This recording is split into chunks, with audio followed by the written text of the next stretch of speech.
Genesis chapter 47.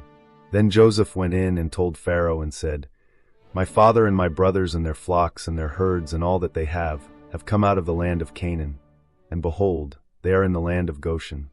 And he took 5 men from among his brothers and set them before Pharaoh. Then Pharaoh said to his brothers, What is your occupation? So they said to Pharaoh, Your servants are shepherds, both we and our fathers. And they said to Pharaoh, We have come to sojourn in the land, for there is no pasture for your servants' flocks, for the famine is heavy in the land of Canaan. So now, please let your servants live in the land of Goshen. Then Pharaoh said to Joseph, Your father and your brothers have come to you. The land of Egypt is at your disposal. Have your father and your brothers settle in the best of the land. Let them settle in the land of Goshen. And if you know any excellent men among them, then put them in charge of my livestock. Then Joseph brought his father Jacob and stood him before Pharaoh, and Jacob blessed Pharaoh. And Pharaoh said to Jacob, How many are the days of the years of your life? So Jacob said to Pharaoh, The days of the years of my sojourning are 130. Few and evil have been the days of the years of my life, and they have not attained to the days of the years that my fathers lived during the days of their sojourning. And Jacob blessed Pharaoh, and went out from the presence of Pharaoh. So Joseph settled his father and his brothers, and gave them a possession in the land of Egypt, in the best of the land, in the land of Ramesses, as Pharaoh had commanded. And Joseph provided his father and his brothers, and all his father's household with food, according to their little ones. Now there was no food in all the land, because the famine was very heavy, so that the land of Egypt and the land of Canaan languished because of the famine. And Joseph gathered all the money that was found in the land of Egypt and in the land of Canaan for the grain which they bought. And Joseph brought the money into Pharaoh's house. Then the money came to an end in the land of Egypt and in the land of Canaan. So all the Egyptians came to Joseph and said, Give us food, for why should we die in your presence? For our money is gone. Then Joseph said, Give up your livestock, and I will give you food for your livestock, since your money is gone. So they brought their livestock to Joseph, and Joseph gave them food in exchange for the horses and the flocks and the herds and the donkeys, and he fed them with food in exchange for all their livestock that year. Then that year came to an end. And they came to him the next year and said to him, We will not hide from my lord that our money has come to an end, and the livestock are my lord's. There is nothing left for my lord except our bodies and our land. Why should we die before your eyes, both we and our land? Buy us and our land for food, and we and our land will be slaves to Pharaoh. So give us seed, that we may live and not die, and that the land may not be desolate. So Joseph bought all the land of Egypt for Pharaoh, for every Egyptian sold his field because the famine was severe upon them. Thus the land became Pharaoh's. As for the people, he moved them to the cities from one end of Egypt's border to the other end. Only the land of the priests he did not buy, for the priests had an allotment from Pharaoh, and they ate off the allotment which Pharaoh gave them. Therefore they did not sell their land. Then Joseph said to the people, Behold, I have today bought you and your land for Pharaoh. Now here is seed for you, and you may sow the land. And it will be, at the harvest you shall give 1/5 to Pharaoh, and 4/5 shall be your own for seed of the field, and for your food, and for those of your households, and as food for your little ones. So they said, You have kept us alive. Let us find favor in the sight of my lord, and we will be Pharaoh's slaves.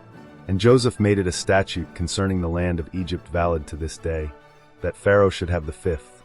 Only the land of the priests did not become Pharaoh's. Now Israel lived in the land of Egypt, in Goshen, and they took possession of property in it, and were fruitful, and became very numerous. And Jacob lived in the land of Egypt 17 years. So the days of Jacob, the years of his life, were 147 years. Then the days for Israel to die drew near, and he called his son Joseph and said to him, Please, if I have found favor in your sight, place now your hand under my thigh and deal with me in loving kindness and truth. Please do not bury me in Egypt, but I will lie down with my fathers, and you will carry me out of Egypt and bury me in their burial place. And he said, I will do as you have said. Then he said, Swear to me. So he swore to him. Then Israel bowed in worship at the head of the bed.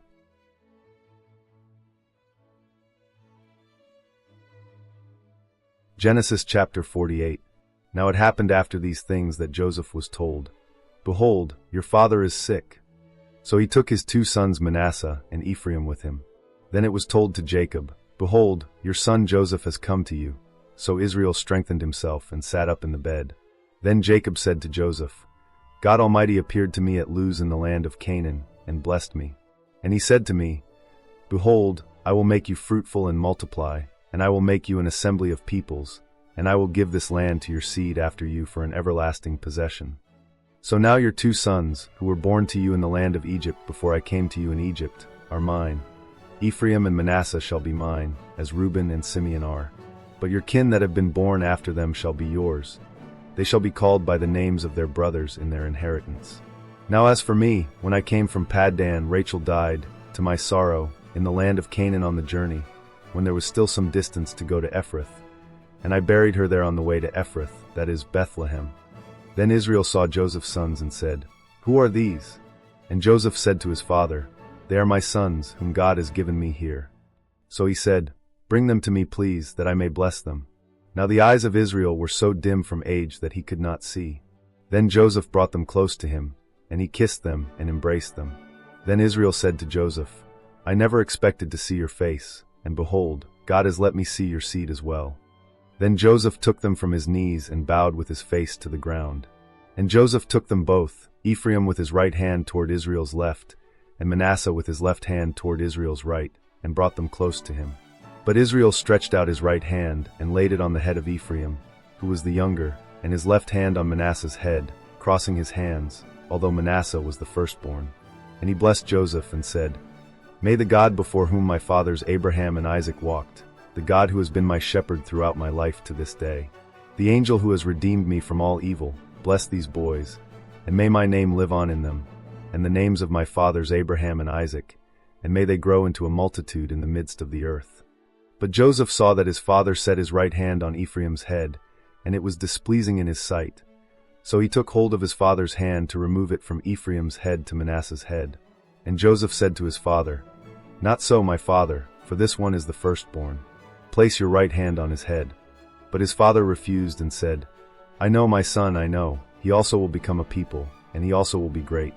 However, his younger brother shall be greater than he, and his seed shall become the fullness of nations. And he blessed them that day, saying, By you Israel will pronounce blessings, saying, May God make you like Ephraim and Manasseh. Thus he put Ephraim before Manasseh. Then Israel said to Joseph, Behold, I am about to die, but God will be with you and will bring you back to the land of your fathers. And I give you one portion more than your brothers, which I took from the hand of the Amorite with my sword and my bow.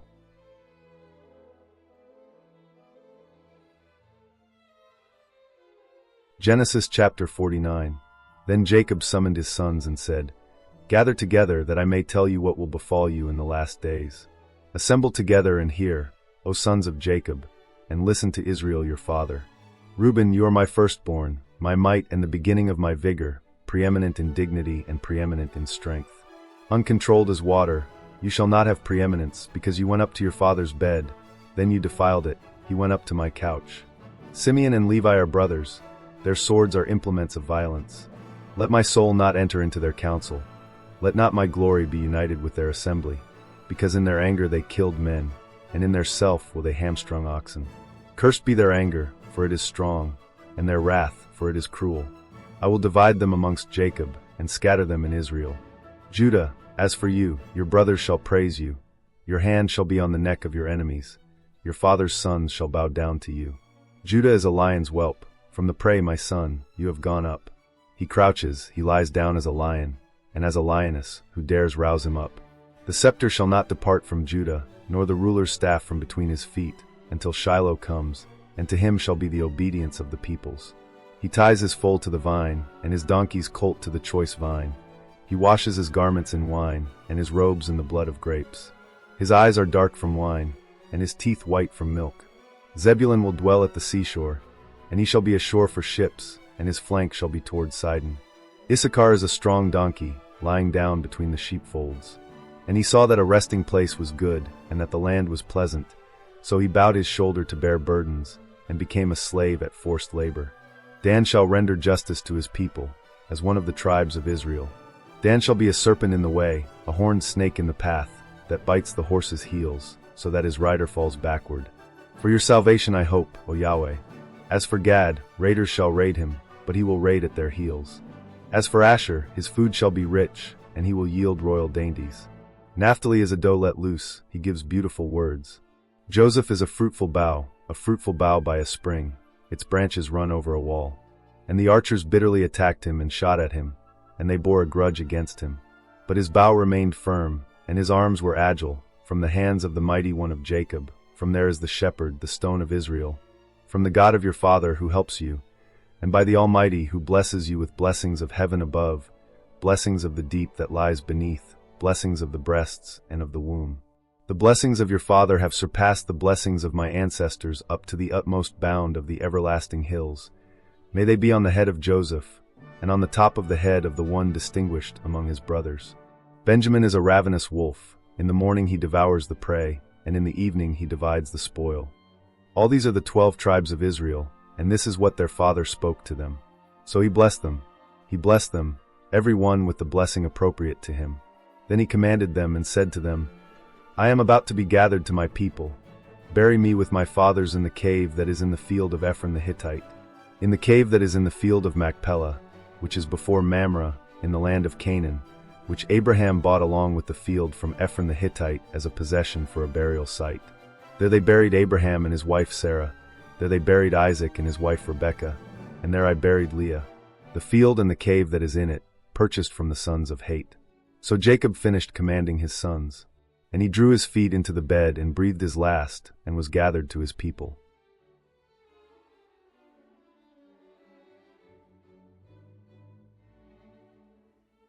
Genesis chapter 50.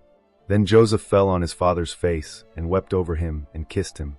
And Joseph commanded his servants the physicians to embalm his father. So the physicians embalmed Israel. Then the 40 days to do this were fulfilled, because in this manner the days of embalming are fulfilled. And the Egyptians wept for him 70 days. Then the days of weeping for him were past, and Joseph spoke to the household of Pharaoh, saying, If now I have found favor in your sight, please speak in the ears of Pharaoh, saying, My father made me swear, saying, Behold, I am about to die. In my grave which I dug for myself in the land of Canaan, there you shall bury me. So now, please let me go up and bury my father, then I will return. And Pharaoh said, Go up and bury your father, as he made you swear. So Joseph went up to bury his father, and with him went up all the servants of Pharaoh, the elders of his household, and all the elders of the land of Egypt, and all the household of Joseph and his brothers and his father's household. They left only their little ones and their flocks and their herds in the land of Goshen. There also went up with him both chariots and horsemen, and it was a very immense camp. And they came to the threshing floor of Atad, which is beyond the Jordan, and they lamented there with a very great and immense lamentation. And he observed 7 days of mourning for his father. Now the inhabitants of the land, the Canaanites, saw the mourning at the threshing floor of Atad, and they said, This is an immense mourning for the Egyptians. Therefore it was named Abel Mizraim, which is beyond the Jordan. Thus his sons did for him as he had commanded them. Indeed, his sons carried him to the land of Canaan, and buried him in the cave of the field of Machpelah before Mamre, which Abraham had bought along with the field for his possession as a burial site from Ephraim the Hittite.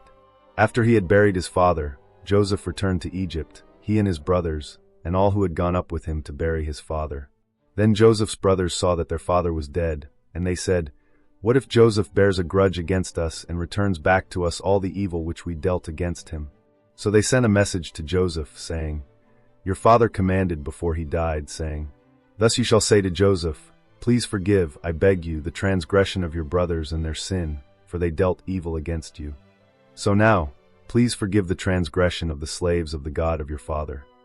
And Joseph wept when they spoke to him. Then his brothers also came and fell down before him and said, Behold, we are your slaves. But Joseph said to them, Do not be afraid, for am I in God's place? As for you, you meant evil against me, but God meant it for good in order to do what has happened on this day, to keep many people alive. So now do not be afraid, I will provide for you and your little ones. And he comforted them and spoke to their heart. Now Joseph stayed in Egypt, he and his father's household, and Joseph lived 110 years. And Joseph saw the 3rd generation of Ephraim's sons. Also the sons of Machir, the son of Manasseh, were born on Joseph's knees. And Joseph said to his brothers, I am about to die, but God will surely take care of you and bring you up from this land to the land which he swore to Abraham, to Isaac, and to Jacob. Then Joseph made the sons of Israel swear, saying, God will surely take care of you, and you shall carry my bones up from here." So Joseph died at the age of 110 years, and they embalmed him, and he was placed in a coffin in Egypt.